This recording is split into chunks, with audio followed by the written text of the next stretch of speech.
பிஸ்மில்லாஹிர் ரஹ்மானிர் ரஹீம். திருமறையிலே அல்லாஹு தாலா இணை வைப்பு தவிர்ந்த மூன்று பாவங்களை அல்லாஹு தாலா நிரந்தர நரகம் என்று சொல்ல விஷயங்களை நாங்கள் பார்த்தோம். அதிலே ஒன்றுதான் வட்டி, இரண்டாவது கொலை. அல்லாஹு தாலா அதை எப்படி சொல்கிறார் என்றால், وَمَنْ يَقْتُلْ مُؤْمِنًا مُتَعَمِّدًا فَجَزَاؤُهُ جَهَنَّمُ خَالِدًا فِيهَا. காலிதன் என்ற அரபு வார்த்தை நிரந்தர நரகம் என்பதை குறிக்கிறது. அங்கு அல்லாஹு தாலா ஒரு மனிதன் وَمَنْ يَقْتُلْ مُؤْمِنًا مُتَعَمِّدًا வேண்டுமென்று ஒரு முஃமினான மனிதனை யார் கொலை செய்கிறாரோ فَجَزَاؤُهُ அதுக்கு அல்லாஹு தாலா கொடுக்கின்ற கூலி என்ன தெரியுமா? ஜஹன்னம், நரகம்தான். காலிதன் ஃபீஹா, அதிலே அவர் நிரந்தரமாக இருப்பார். எனவே கொலை என்பது இன்று சர்வசாதாரணமாக நாங்கள் பார்க்கலாம். அல்லாஹுடைய தூதர் ஸல்லல்லாஹு அலைஹி வஸல்லம் சொன்னார்கள், ஒரு காலம் வரும், அந்த காலம் வந்தால்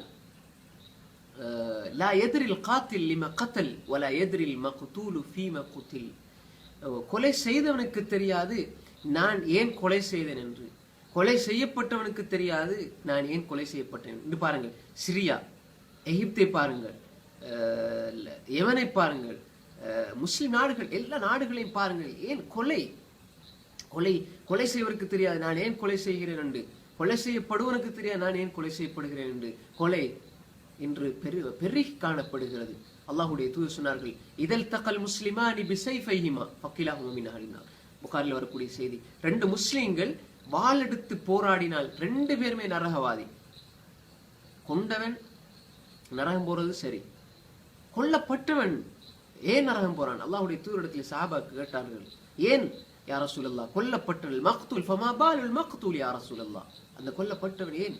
சொன்னாங்க அல்லாஹ்வுடைய தூதர் அவர்கள், அன்னஹு அராத கத்ல ஸாஹிபி, அவன் இந்த மனிதனை கொலை செய்வதற்குத்தான் நாடி வந்தான், ஆனால் இவன் முந்தி விட்டான், எனவே இவன் கொலை செய்யப்பட்டு விட்டான்.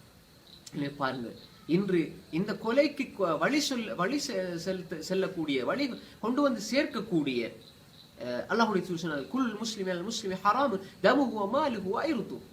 ஒரு முஸ்லிம் அடுத்த முஸ்லிமுக்கு அவனுடைய மானம் ஹராம், அவனுடைய உதிரம் ஹராம், அவனுடைய பொருள் உடைமை ஹராம் என்று சொன்னார்கள். இன்று பாருங்கள், ஒரு மனிதனுக்கு ஏசுவது என்பது, அவனுடைய மானத்திலே கை வைப்பது என்பது, அவருடைய உதிரத்தை ஓட்டுவது என்பது இன்று மடத்தனமாக சில இயக்க பிரச்சனைகள், ஜமாத் பிரச்சனைகள், கொள்கை பிரச்சனைகளுக்காக வெட்டி கொண்டு வாளெடுத்து போராடுகின்ற நிலை இப்படி நடக்கும் என்றால் இந்த ரெண்டு குழுமே நரகத்தில் தான் இருப்பார் என்று அல்லாஹுடைய தூதர் சொல்லியிருக்கிறார்கள். ஏன் பிரச்சனைகள்?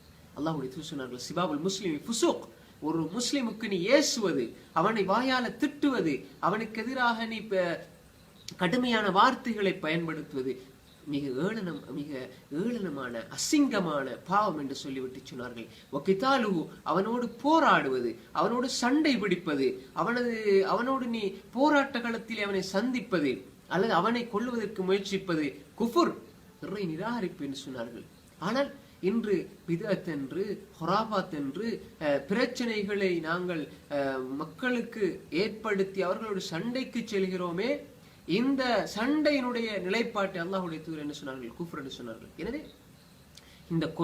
இந்த கொலைக்கு எதெல்லாம் வழிவகுக்குமோ, கொலையை நோக்கி மனிதன் எதெல்லாம் நகர்த்துமோ, இதுவெல்லாம் இந்த மிகப்பெரிய பாவம், மன்னிக்கப்படாத பாவம் என்பதை அல்லாஹ் தஆலா திருமறையிலே சொல்கிறான். யார் ஒரு மனிதன், முஃமினான மனிதன், கலிமா சொன்ன மனிதனிட அவருடைய வாளை கொலை செய்ய முயற்சிப்பானோ, தன்னுடைய வாளை ஓங்கி விடுவானோ, விளையாட்டு கூட அல்லாஹ்வுடைய தூதர் சொன்னார்கள், விளையாட்டு கூட நீங்க கத்தி எடுத்து ஒரு மனிதனுக்கு நீங்க சாடை செய்ய வேண்டாம். லா யுஷிரு அஹதுக்கும் பிஸ்ஸலாஹி, புகாரில் வரக்கூடிய செய்தி. ஏன்? ஷைத்தான் லஅல்லஹு யன்ஸிஹு மின் யதை, அவருடைய கையில் இருந்து கலட்டி ஷைத்தான் அவரிடம் கொண்டு பாய்ச்சி விடுவான்னு சொன்னார்கள். ஆனால் இன்று சர்வசாதாரணமாக இந்த செயல்கள் நடைபெறுகிறது. அல்லாஹு தஆலா பாதுகாக்க வேண்டும். நாங்கள் புறம் கதைக்கிறோம், கோல் சொல்லுகிறோம், நாங்கள் அடுத்தவர்கள் நையாண்டி செய்கிறோம், அடுத்தவர்கள் ஏளனமாக கருகிறோம், அடுத்தவருடைய குறையை அம்பலப்படுத்துகிறோம், இதெல்லாம் வணக்கமாக நினைக்கிறோம். இவைகள் தான் நாங்கள் செய்த வணக்கங்களை அழித்து கொண்டிருக்கிறது. வணக்கங்கள் செய்வதென்பது லேசு, சுப்ஹானல்லாஹ் என்று சொல்வது லேசு, அல்ஹம்துலில்லாஹ் என்று சொல்வது லேசு, தொழுவது லேசு, குர்ஆன் ஓதுவது லேசு, அதுக்கெல்லாம் நன்மை கிடைக்கும். ஆனால் அந்த நன்மைகளை மறுமை நாள் வரை பாதுகாப்பது என்பதுதான் மிக கஷ்டமானது. நீங்க செஞ்ச நன்மையை தூக்கி அடுத்தவங்களுக்கு கொடுத்துட்டு போயிடாம எங்களுடைய வாழ்க்கையிலே நாங்கள் நன்மைகளை செய்ய வேண்டும், அதை பாதுகாக்க வேண்டும். பிற முஃமின்களுடைய விடயத்திலே அல்லாஹ்வை பயந்து வாழ வேண்டும். அப்படி வாழ்ந்தோம் என்றால் முஃமின்களுக்கு கஷ்டம் கொடுக்காமல் வாழுகின்ற முஃமின் அல்லாஹ்வுடைய அந்த திருப்பொருத்தத்தை நாளை மறுமையிலே பெற்றுக்கொள்வான். அந்த நல்ல முஃமின்களாக எங்களை அல்லாஹு தஆலா மாற்றி அருள்வானாக. வாஹிரு தாவானா அல்ஹம்துலில்லாஹி ரப்பில் ஆலமீன்.